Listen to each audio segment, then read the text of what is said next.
This is Yeshe Dorje. He's 5 years old. He's the son of a Jewish American mother and a Tibetan father.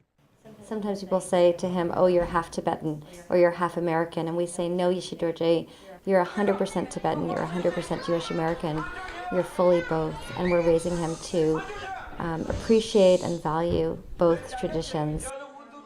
Yeshe Dorje attends both a Jewish preschool and a Tibetan Sunday school. Yeshe is learning both religions, both cultures, and both traditions. He's learning Hebrew and Tibetan. However, these are difficult languages for children to learn outside of school. Adonai Eloheinu Adonai. And so we're starting with Tibetan Sunday School, but we're also supplementing that with some tutoring and thinking about whether there's an opportunity in the next year or two to go to India, to go to Dharamsala for some time and do some immersion language. And I personally think it will be easier if I can learn some Tibetan, then we can speak it a little bit around the home. This is his mother, Andrea Dorje1.m4v. She was born in Newton, a suburb of Boston. She's working for the U.S. government in Washington, D.C. when she met Tsering. Mudrup grew up in Tibet at the base of Mount Everest without electricity or other modern conveniences. He studied in India and moved to Germany in 1983. While there, he had two children, Dina and Dorje. Then in 2000, he moved to the U.S. to work as an interpreter for high Tibetan lamas. And we met for the first time, and there was not much of a Buddhist activity. I was just alone, staying in the house, and they came for a weekend or something. So after that meeting, it was some kind of a connection. There was instant sort of a feeling or some kind of a connection. And then later on, we met in other towns. In 2002, they got married. Now he has settled into his new life.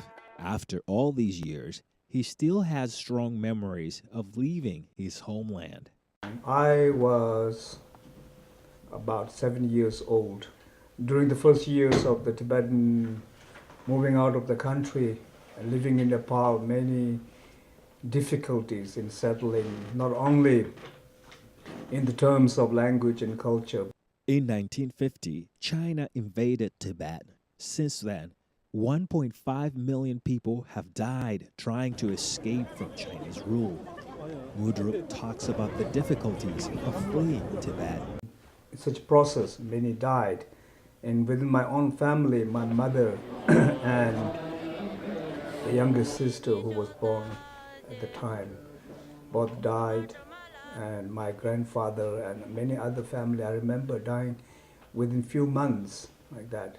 So there were a lot of tragedies and sadness and difficulties. These memories are part of Yeshe Dorje's heritage, and his parents want him to be aware of it. They hope that this rich background will enable him to make a unique contribution when he's older. While they enjoy a happy marriage, they are still making adjustments in terms of language, food, and boundaries in parenting. I always used to call Tsering by saying Tsering, and I sort of yelled down the stairs Tsering because in my family and in my culture growing up, that's totally appropriate and extremely common. But it's not always polite in Tibetan culture, and even having been married for some years, it actually took me some time to learn that that wasn't necessarily polite. Food is kind of a challenge. So I've been a strict vegetarian since I was very young. So I've been a strict vegetarian for about 25 years. Tsering is a very, very strict carnivore, like many Tibetans.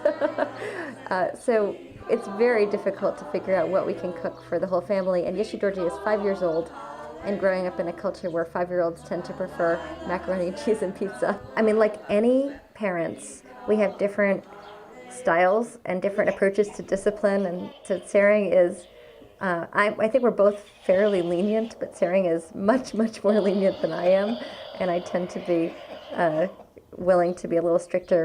Andrea and Tsering want their son to understand the lack of freedom and threat to Tibetan culture. under Chinese communist rule.